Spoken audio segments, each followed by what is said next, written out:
எல்லாருக்கும் வணக்கங்க. இங்கே ஒரு உணவுப் பொருள் உற்பத்தி பண்ணுறவர் ஒரு 100% பியூரு நேச்சுரலு அப்படின்னு சொல்கிறதுக்கு பின்னாடி வந்து பார்த்திங்கன்னா ஒரு பெரிய உண்மை இருக்குங்க.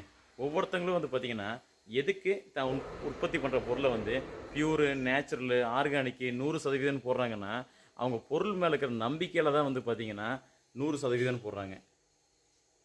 அந்த 100% போடுறதுக்கு பின்னாடி நாங்கள் சொல்ல வர விஷயம் என்னென்னா 100% ஒரு பொருள் வந்து தரமாகவும் ஆரோக்கியமாகவும் பியூராகவும் நேச்சுரலாகவும் ஆர்கானிக்காகவும் இருந்துச்சுன்னா நம்ம மனுஷங்க வந்து பார்த்திங்கன்னா 100 வருஷம் ஆரோக்கியமாக வாழலாங்க.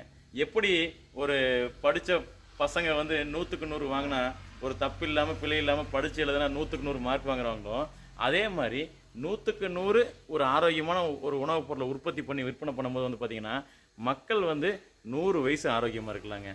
அதே மாதிரி அந்த அந்த அந்த தரத்தோட அளவு குறையும் போது அந்த தரத்தோட அளவு குறையும் போதுன்னா ஒருத்தங்க கலப்படம் பண்ணி விற்கிறாங்க, இல்லை கெமிக்கலோட விற்கிறாங்க, இல்லை ஏதோ ஒரு பொருள் வந்து தர குறைவாக இருந்துச்சுன்னா அது ஒரு 80% இருக்குது, 70% இருக்குது, 50% இருக்குன்னா அதுக்கேற்ற மாதிரி நம்ம ஆரோக்கியமும் குறைஞ்சிட்டே இருக்குங்க.